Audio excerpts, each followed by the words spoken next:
Bismillahirrahmanirrahim. Assalamualaikum warahmatullahi wabarakatuh. Allahumma sholli ala sayyidina Muhammad wa ala ali sayyidina Muhammad. Pemirsa, pendengar radio Silaturahim dimanapun Anda berada, di Jakarta, di Cibubur, Sukabumi, di Batam, di Banyuwangi, di Aceh. Mudah-mudahan sehat semuanya ya. Kita jumpa lagi dalam acara Psikologi Keluarga bersama Ustadz Hussein bin Hamid Al-Atas, Ustadz Abu Bakar Baraja, Mbah Hajah Nur Nuning. Juga di sini ada Ustadz Hasan Sazali. Alhamdulillah di sini juga hadir ada Bapak Haji Ari, kemudian juga Ustadz Hasan Azazali, dan tentu saja ada Aulia, Dina, Safana, Naura, dan tentu saja Atep Setiabudi dan Algi. Kasus yang masuk ada dua tentang bagaimana dia menghadapi problem yang begitu banyak. Fenomena sekarang kok banyak orang yang problemnya. Bagaimana mengatasinya supaya dia terhindar dari problem. Yang nanti detailnya akan dibacakan oleh Mbah Hajah Nur Nuning. Assalamualaikum Hussein. Waalaikumsalam warahmatullahi wabarakatuh. Baik, kita mulai acara ini dengan membaca Al-Fatihah. A'udzu billahi minasy syaithanir rajim. Bismillahirrahmanirrahim. Alhamdulillahi Rabbil Alamin. Ar-Rahmanir Rahim. Maliki Yaumiddin. Iyyaka na'budu wa iyyaka nasta'in. Ihdinas siratal mustaqim. صراط الذين أنعمت عليهم غير المغضوب عليهم ولا الضالين.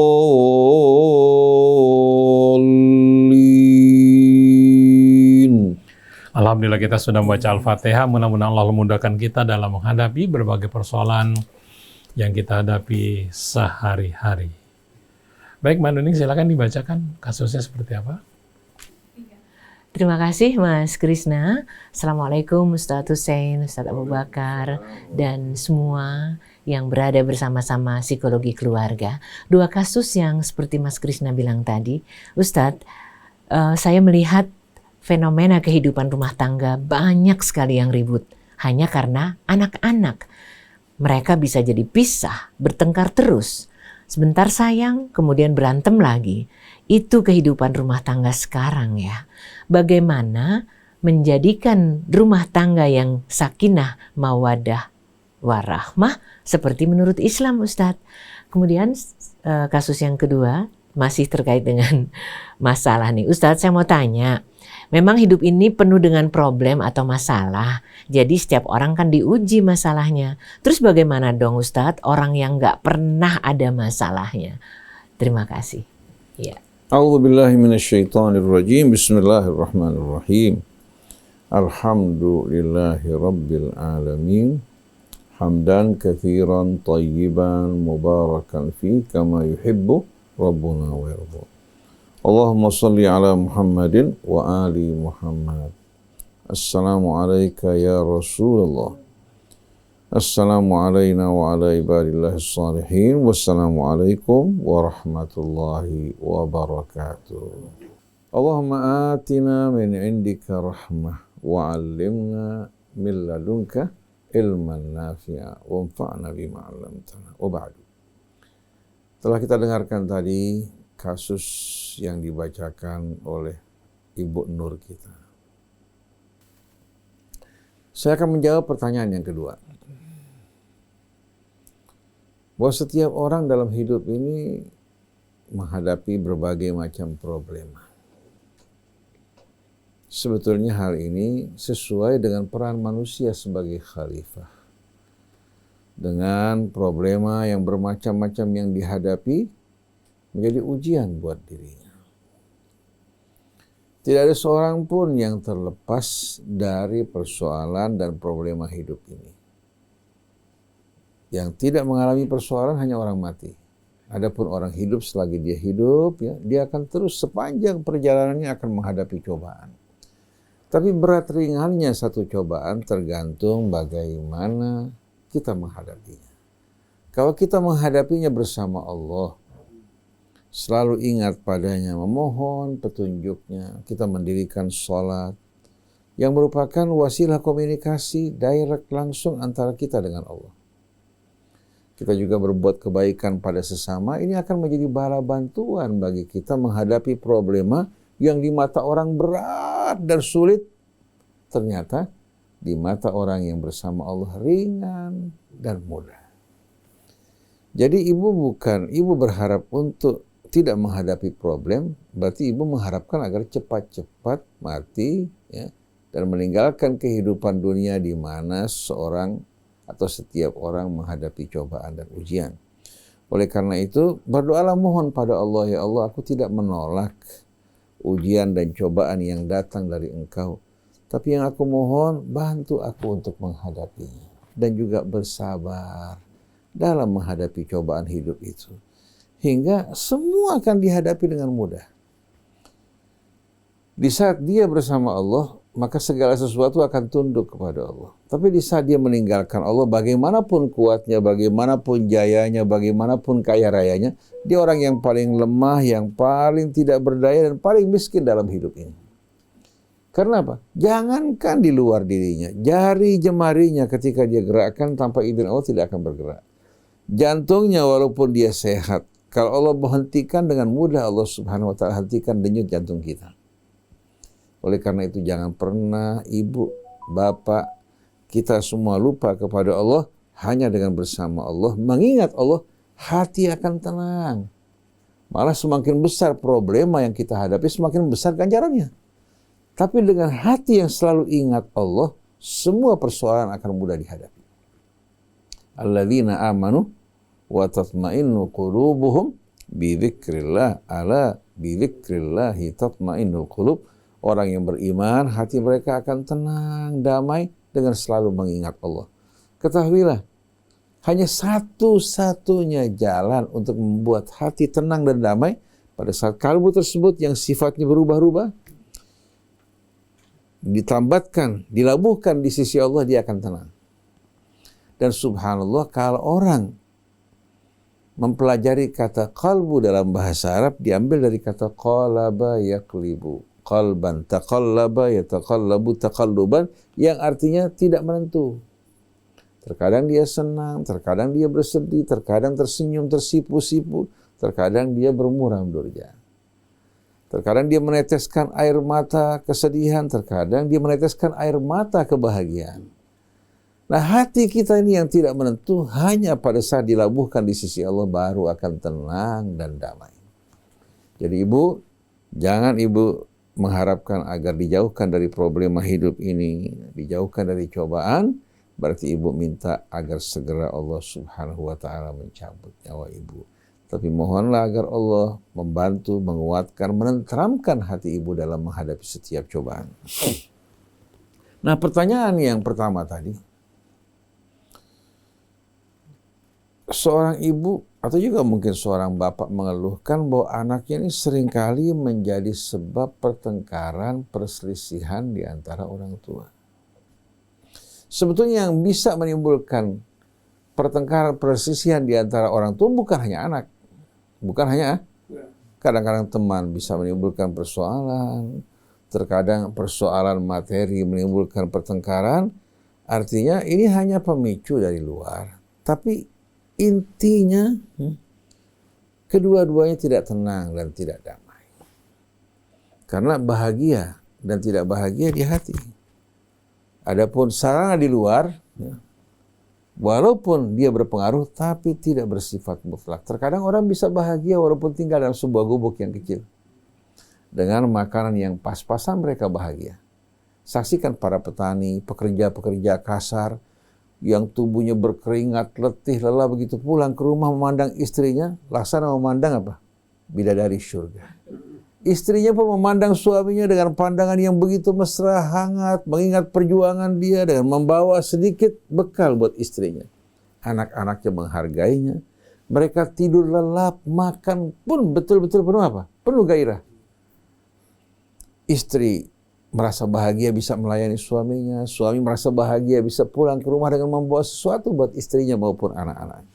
Tapi ada yang tinggal di istana yang megah, hidup berkelebihan, bukan hanya berkecukupan, anak-anaknya sekolah, bahkan memiliki penghasilan yang bekerja, tapi ternyata ayah ibu tidak pernah puas. Hidup mereka merana, menderita rongrongan, godaan dari dalam rumah maupun dari luar rumah. Oleh karena itu, apa solusinya, jalan keluarnya? Sama dengan yang pertama tadi. Kalau suami istri punya sistem nilai dan barometer yang sama, mereka tidak akan berjalan secara berlawanan.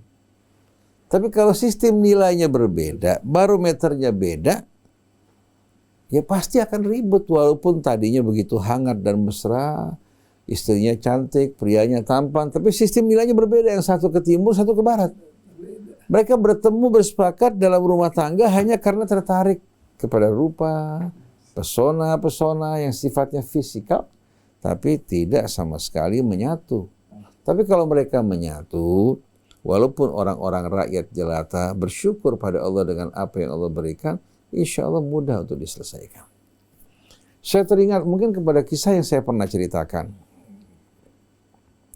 Suami istri selalu ribut, sampai di kala ribut itu terjadi perkelahian di antara keduanya. Sampai akhirnya anaknya yang tumbuh dalam suasana seperti ini bertekad untuk tidak berumah tangga. Si anak belajar, sekolah, sukses menjadi seorang dokter yang terkemuka. Pasiennya banyak datang kepadanya. Sampai usia mendekati 40 tahun belum menikah. 35 tahun, 36 tahun belum menikah. Kenapa? Karena trauma menyaksikan keributan yang terus berlangsung antara ayah ibunya. Tapi anehnya mereka ribut, tapi mereka tetap aja apa? Berkumpul bersama-sama. Tapi si anak tidak nyaman, dia tidak menghormati ayahnya. Tidak memiliki rasa hormat juga kepada ibunya karena sikap keduanya tidak menjadi contoh yang baik. Dia berbakti pada ayah ibunya. Tapi tidak dengan rasa apa? Dengan rasa hormat. Karena memang rasa hormat tidak bisa dipaksakan. Satu hari seorang pengusaha datang ke dokter untuk berobat. Karena kebetulan dokter ini di matanya betul-betul cukup tanggung jawab, baik, dan obat yang diberikan dia merasakan nyaman betul-betul.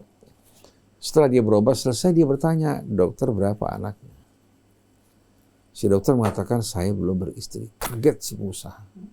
Dokter terkemuka, gagah, ya, pandai, belum berusaha. Kenapa nak? Pertama dia nggak mau menjawab. Setelah didesak dia mengatakan, saya trauma berhadapan dengan ayah ibu saya. Dalam satu rumah selalu bertengkar dan berselisih. Saya merasakan kehidupan rumah tangga ini bukan merupakan sesuatu yang nyaman. Si pengusaha mengatakan, saya kira Anda salah dalam hal ini. Coba Anda melihat dunia lebih terbuka. Jangan menjadikan ayah ibu Anda sebagai contoh. Banyak orang-orang di luar yang hidup bahagia, tenang, damai rumah tangga mereka. Mungkin kasus orang tua Anda merupakan kasus yang ganjil. Akhirnya si laki-laki mengatakan, si dokter, di mana saya temukan perempuan yang bisa memahami saya? Begini, saya punya anak perempuan. Kamu datang ke rumah bertemu dengan anak perempuan saya, kamu lihat. Kalau kamu cocok, kamu bisa menikah. Mudah-mudahan anak perempuan saya bisa menjadi pendamping yang baik buat kamu. Si dokter akhirnya terpanggil untuk datang berjumpa dengan wanita tersebut. Begitu dia datang, si wanita menyediakan minumannya apa semua, ya. Duduk juga berkenalan. Rupanya pada saat si wanita menyediakan minuman yang panas, si laki-laki sengaja menuang dia punya teh kena pakaian si wanita.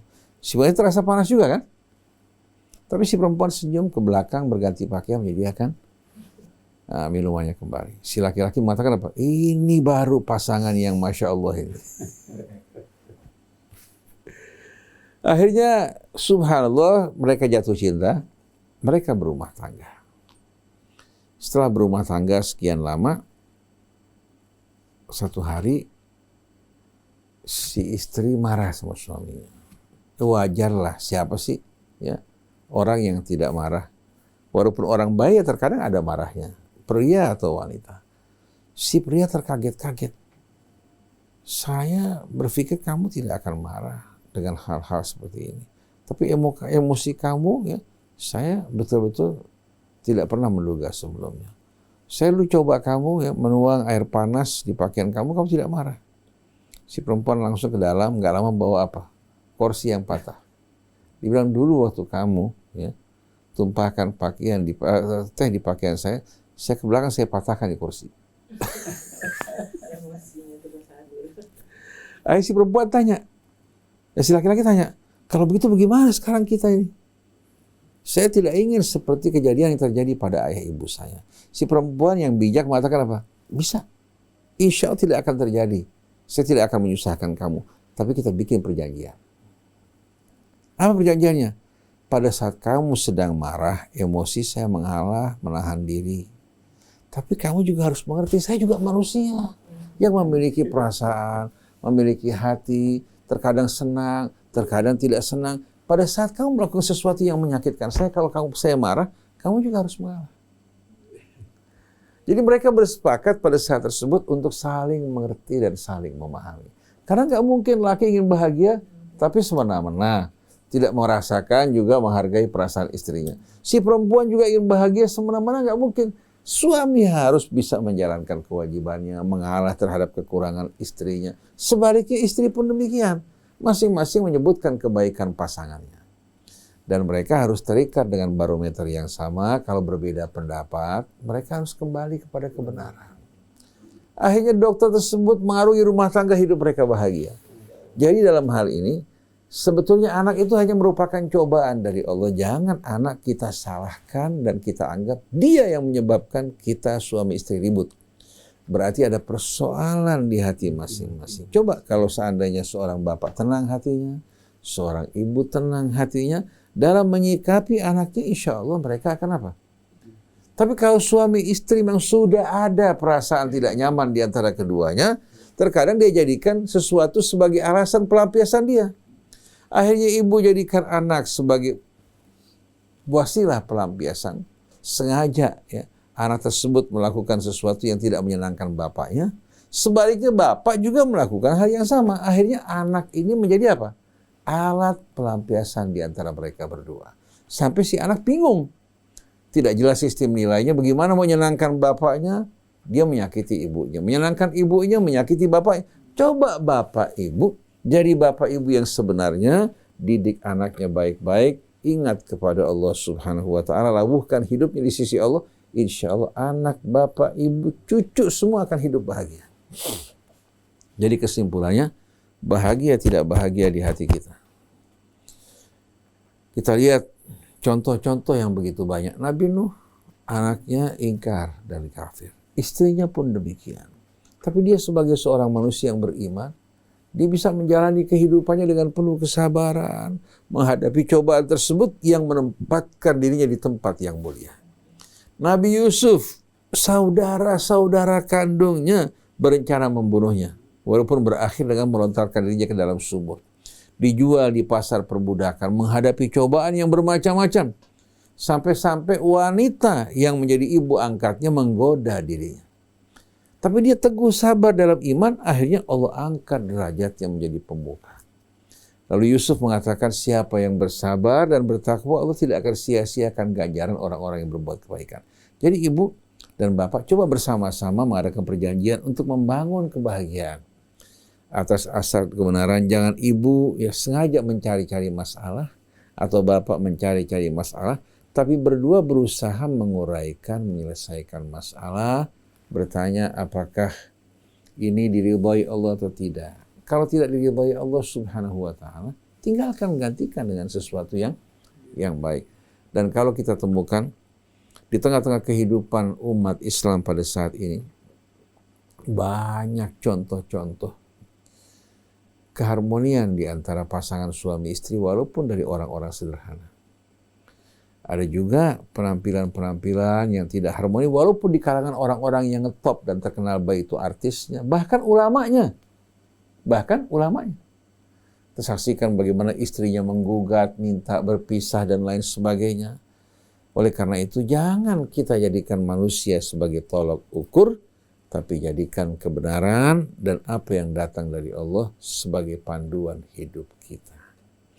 Kalau kita lakukan hal ini, insya Allah kita akan menemukan titik terang dalam hidup kita, menjadi cahaya yang menyelimuti rumah tangga kita semuanya. Jadi kepada ibu atau bapak, sadari sebetulnya bukan anak yang menimbulkan persoalan pertengkaran di antara ibu dan bapak.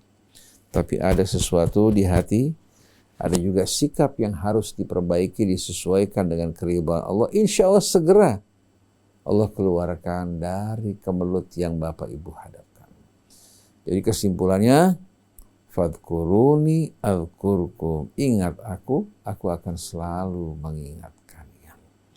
Jadi dengan cara seperti ini, insya Allah mudah-mudahan bagaimanapun besarnya badai, tapi dengan bahtera yang dijaga, dilindungi Allah Subhanahu wa Ta'ala, badai tak akan mampu untuk berbuat apa-apa. Masya Allah. Jadi Mas Krisna, kita perlu tanyakan pada diri kita dengan pasangan, apakah barometer kita dengan pasangan sama.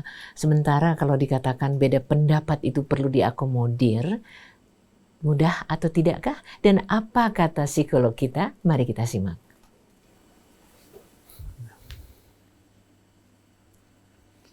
Bismillahirrahmanirrahim. Assalamualaikum warahmatullahi wabarakatuh. Waalaikumsalam warahmatullahi wabarakatuh. Alhamdulillahi Rabbil Alamin. Segala puji dan puja kepada Allah yang senantiasa selalu memberikan keberkahannya, yang selalu memberikan keuntungan, kebahagiaan dalam hidup ini. Allah memberikan berbagai macam kehidupan. Pasti ada yang diuji. Jadi kehidupan yang begitu besar pun pasti ada yang diuji. Apa yang menyebabkan kita harus melalui ujian itu? Satu persatu kita akan menghadapi ujian. Setiap manusia yang lahir penuh dengan berbagai macam ujian. Berbagai ujian itulah yang ditekankan bahwa bagaimana kita hidup kalau tanpa ada ujian. Anak yang baru berjalan tersandung, itu merupakan ujian. Melakukan sesuatu, dia mengambil salah, itu adalah ujian. Karena sesuatu yang salah yang berbuat, dia akan mengalami ujian. Sudah mulai besar, dewasa, berbagai macam informasi yang masuk, yang datang, terus dia melakukan. Dia tidak tahu kalau itu salah, dia nggak tahu kalau itu benar atau salah, dia melakukan, maka itu ujian. Jadi berbagai macam ujian yang dilakukan, maka dia akan menghadapi terus dengan berbagai. Oleh karena itu, yang sekarang menjadi permasalahannya, bagaimana kita menghadapi ujian itu. Kalau kita menghadapi ujian dengan tenang, dengan rileks, dengan biasa saja, maka dengan tenang kita akan menghadapinya. Dan berbagai macam persoalan akan hilang. Persoalan-persoalan yang datang kepada diri kita itu akan hilang. Jadi, adakah orang yang tidak ada ujiannya? Kalau dibicarakan tidak ada. Tapi kelihatannya ada orang kok enak banget, dia nggak pernah ujian, dia nggak pernah kena ujian, dia nggak pernah merasakan permasalahan, dia nggak punya permasalahan. Tidak. Pasti dia punya ujian. namun kadarnya yang berbeda-beda. Pada saat ini ada orang yang baik, yang santun, dia dengan tenang akan menghadapi berbagai macam ujian. Ujian itu datang, dia akan lebih tenang, lebih menghadapinya, lebih mengklirkannya, menyelesaikannya dengan tenang, enggak dengan gerbak-gerubuk. Dengan gerbak-gerubuk itu orang-orang tertentu, tapi kalau dia tidak. Ada satu ujian, ada satu masalah yang datang kepada seseorang, dia hanya bisa tersenyum bahwa ini ujian saya, bahwa saya akan bisa menghadapinya. Kalau tidak, dia akan serahkan kepada Allah. Dia akan selalu berharap pada Allah bahwa nanti Allah yang akan memberikan. Ketika dia sudah bisa pasrah dengan tenang menghadapinya, oh luar biasa. Menghadapi ujian itu luar biasa. Namun ada orang yang tiba-tiba mendapatkan kesandung saja, langsung dia bilang, aduh sakit, ini berat banget. Dia mengeluh dengan berbagai macam. Padahal cuma kesandung. Karena itulah maka dirinya terkena. Apa yang terjadi? Ketika dia melakukan sesuatu yang besar, maka dia nggak akan dapat. Maka dia tidak akan pernah mendapatkan ujian yang lebih besar. Oh, kalau gitu ada orang yang tidak mendapatkan yang lebih besar. Jadi dia tidak mendapatkan ujian yang lebih besar. Bisa saja kalau menentukan. Jadi bagaimana orang tersebut bisa menjadikan dirinya terkena ujian yang besar? Karena dia selalu senantiasa menunggu apa itu ujian. Karena dia selalu menunggu apa yang bisa ditunggu. Misalnya anak. Kalau keluarga misalnya dia masalah sama anak. Ketika dia bersama dengan anak, dia mempermasalahkan anak. Itu yang menjadi ujian. Menurut dia adalah besar. Masalah ekonomi. Itu akan menjadi besar. Cuman karena kurang sedikit saja diberikan, itu akan menjadikan besar. Ini kurang, ini belum dapat, ini belum bisa dapat, ini enggak akan pernah dapat. Maka dia akan menjadi besar. Mana kok enggak diberikan? Kenapa kok saya tidak diberikan? Dan itu akan menjadi besar.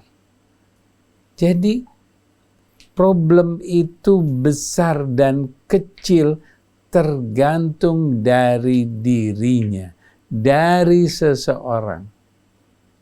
Bagaimana dia bisa menghadapinya? Nah, kalau kita melihat dari yang pertama, bahwa problem-problem itu terjadi dikarenakan ada sesuatu, anaknya, ada sesuatu, persoalan yang lain, tapi dia tidak pernah melihat bahwa di dalam dirinya ada sesuatu.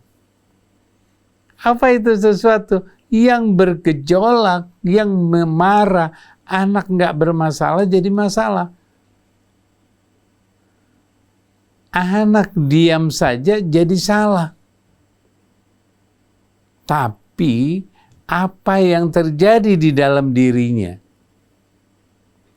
Kalau kita perhatikan, dia ribut terus. Di rumah tangga diribut terus, tapi nanti sayang, nanti ribut lagi, sedikit-sedikit ribut. Ada soal sama anak dia ribut, ada permasalahan di rumah tangga dia ribut, di persoalan ini dia ribut, tapi dia sayang. Nah, apa artinya?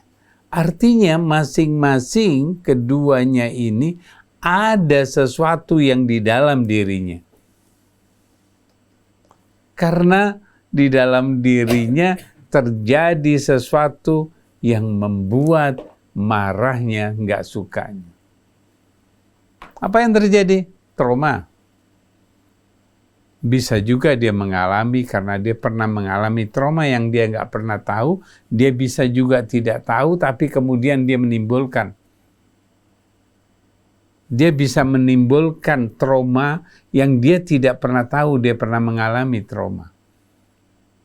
Nanti kalau setelah ditanya-tanya dia baru teringat, oh waktu dulu saya pernah mengalami. Nah, trauma itu yang bisa menimbulkan perasaan kita tidak tenang. Bisa juga permasalahan-permasalahan seperti misalnya cemas, yang dia tidak pernah tahu bahwa dia tuh ragu, dia nggak bisa, dia ragu, dia nggak melakukan ini, nggak melakukan itu, dia bingung. Misalnya juga ketakutan. Dan berbagai macam permasalahan menuntut dirinya untuk bisa diselesaikan. Nah, bagaimana dengan sakinah, mawaddah, warahmah? Nah, kalau yang trauma dan sebagainya itu sebaiknya segera diselesaikan. Nah, untuk menjadi sakinah, mawaddah, warahmah, bagaimana dia bisa menyatu? Bagaimana dia bisa berinteraksi, menyayangi, bersama-sama, menyatukan dirinya, mengimbangi, seimbang dengan seimbang, selaras. Itu yang dibutuhkan. Ketika keduanya sudah menjadi seimbang, insya Allah sakinah warahmahnya akan menjadikan lebih baik. Interaksi ini berusaha untuk tidak terjadi clash. Interaksi inilah yang paling penting. Bersama-sama kita berinteraksi, berkomunikasi, menyampaikan satu pesan. Di situ pesan tersebut menjadikan indah dan dia akan bahagia. Ketika interaksinya sudah kuat, insya Allah sakinah mawadahnya akan, warahmanya akan datang. Dan dia akan bahagia. Insya Allah. Luar biasa sekali ya, ikhwan akhwat. Tapi Ustadz, ketika kita bangga pada apa yang sudah dilakukan oleh putra-putri kita, bagaimana membuat mereka bangga atas kita? Adakah tipsnya? Karena banyak yang ingin anak-anaknya bangga pada orang tua, tapi nggak tahu caranya. Banyak orang yang tidak sama sekali memahami sikap dan jalan hidup yang benar. Padahal Allah Subhanahu wa Ta'ala telah turunkan kitabnya, utus Rasulnya, membimbing kita menuju kehidupan yang lebih baik. Kalau kita bertanya, Mbak Nuning, kira-kira apa sih yang bisa menumbuhkan rasa hormat? Kalau saya berikan anak saya uang, saya berikan kendaraan, kredit card, fasilitas hidup mewah, apakah ini bisa menimbulkan rasa hormat? Rasa hormat tidak tumbuh melalui cara-cara semacam ini. Tapi di saat dia melihat perilaku ayahnya yang baik, peduli terhadap mereka, memberikan kehangatan, membimbing juga ke arah yang benar, itu akan muncul di hati anak-anaknya rasa hormat, bangga pada ayahnya.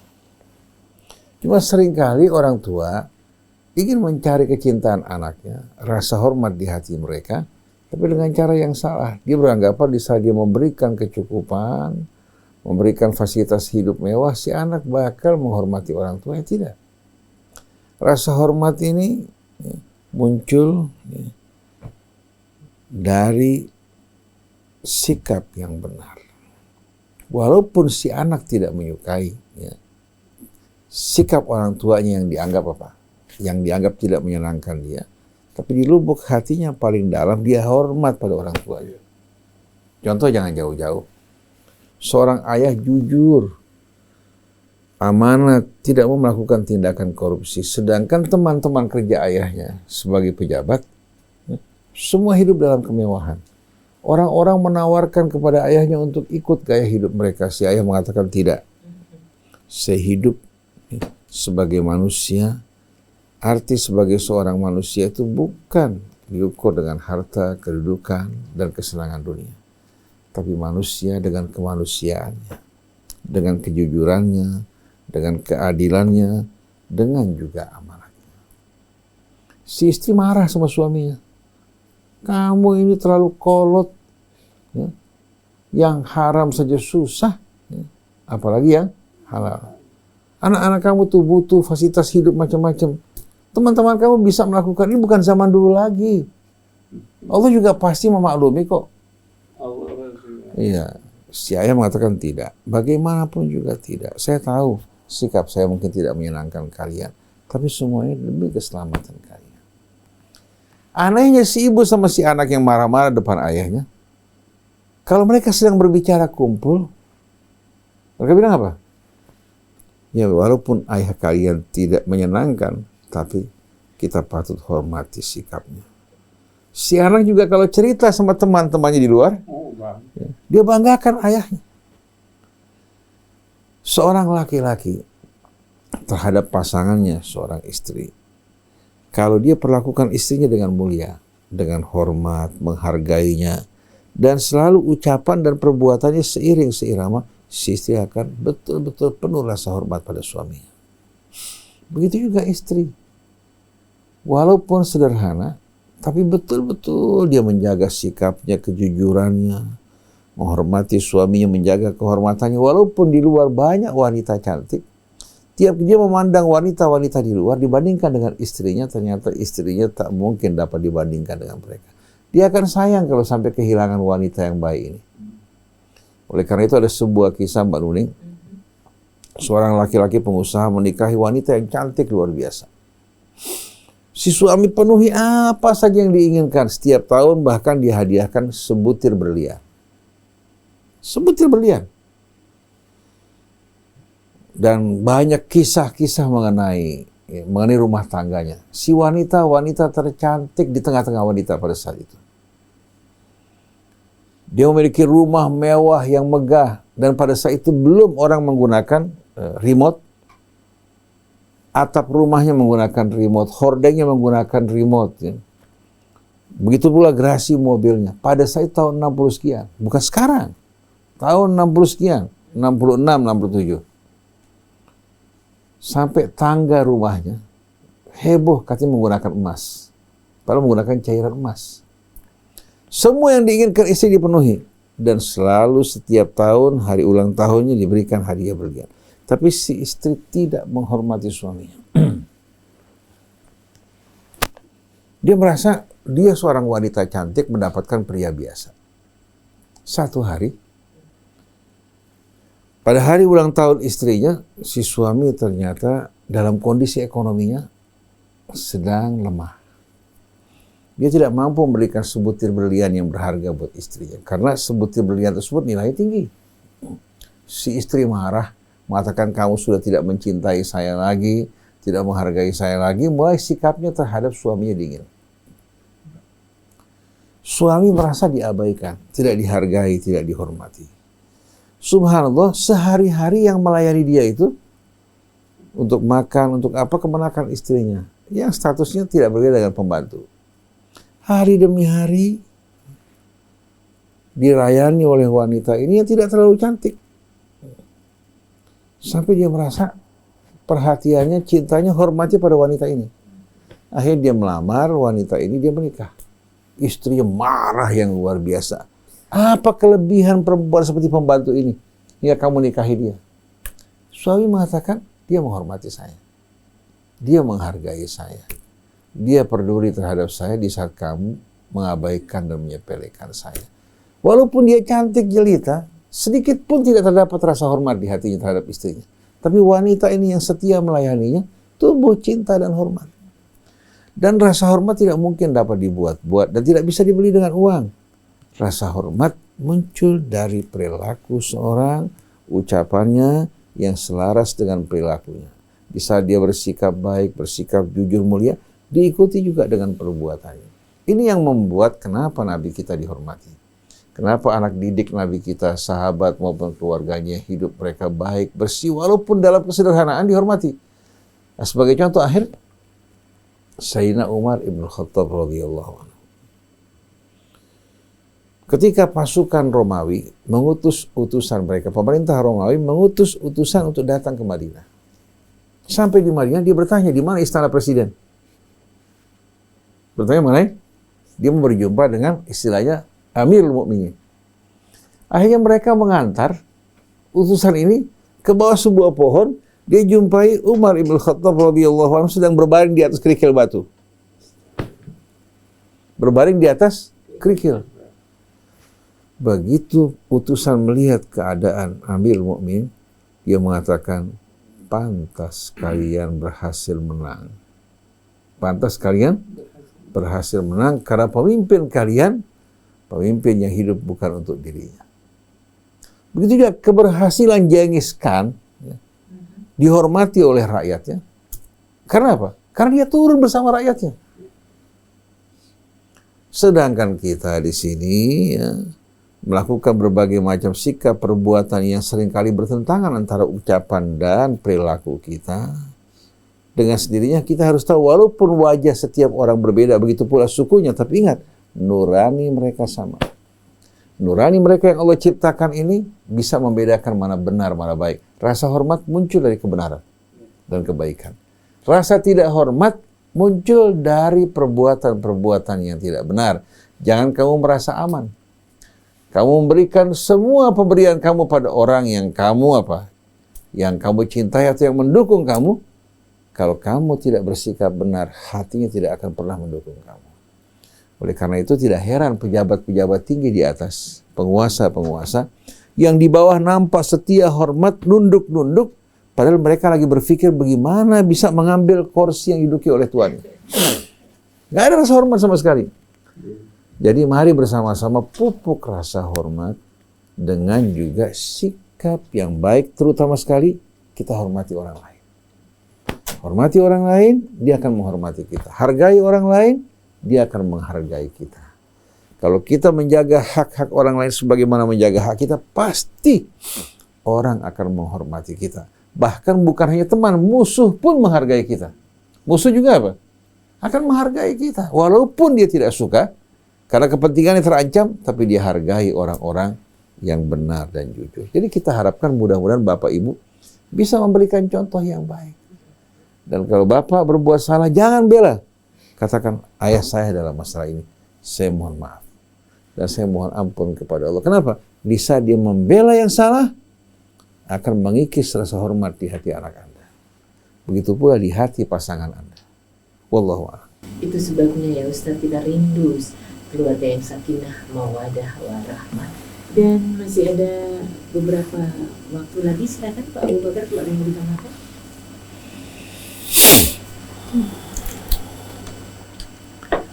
Bismillahirrahmanirrahim.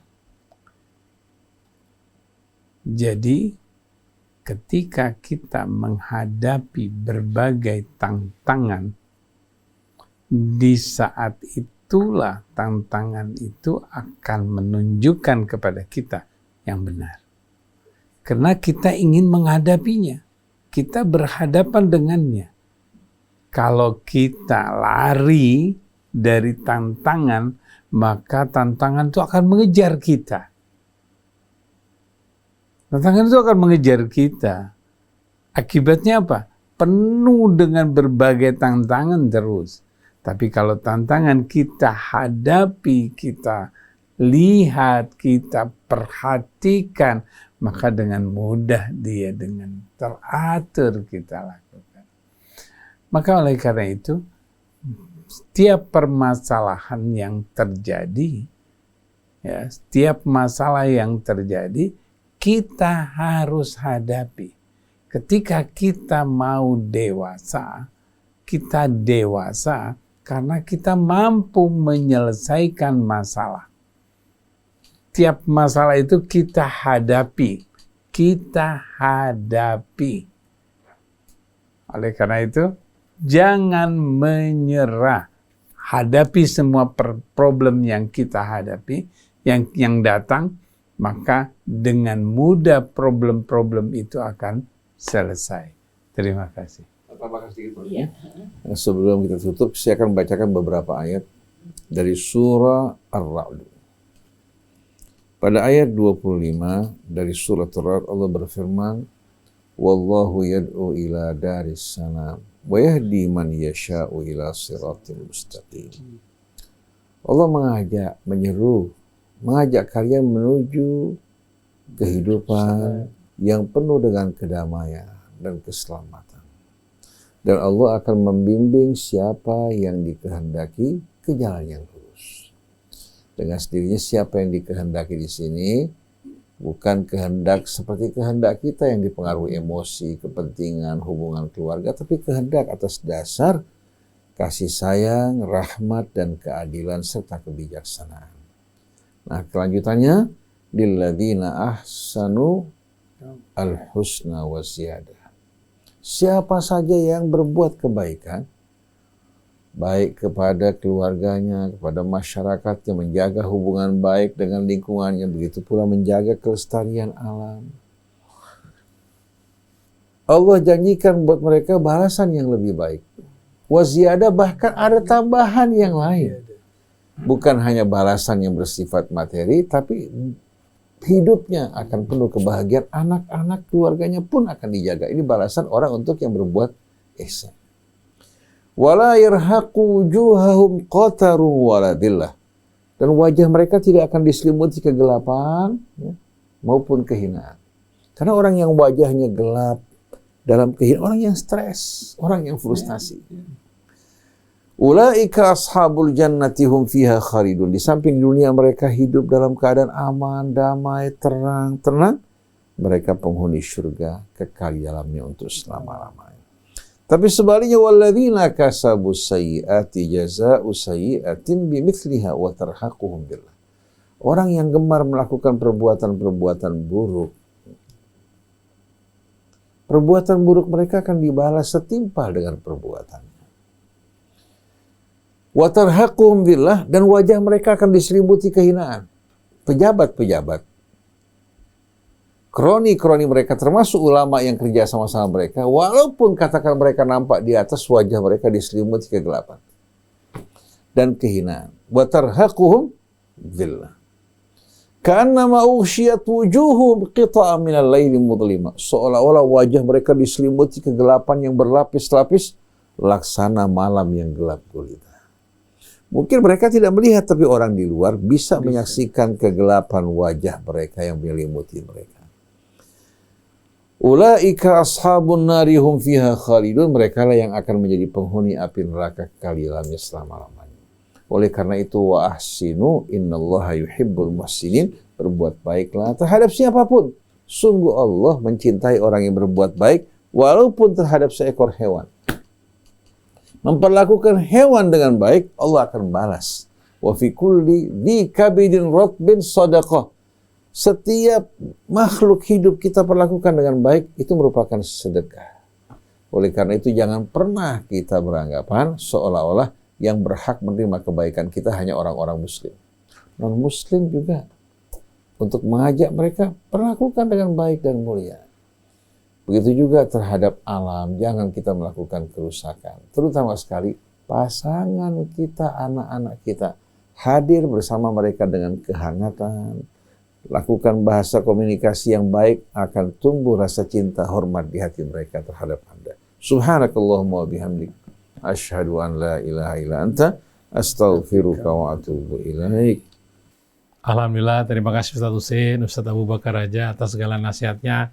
Mudah-mudahan apa yang tadi disampaikan bisa menjadikan kita lebih tegar lagi, lebih tenang lagi dalam menghadapi hidup. Baik, terima kasih sekali lagi. Saya Muhammad Krisna, Atep Setiabudin, dan Algi mohon pamit. Wabillahi taufiq wal hidayah. Wassalamualaikum warahmatullahi wabarakatuh.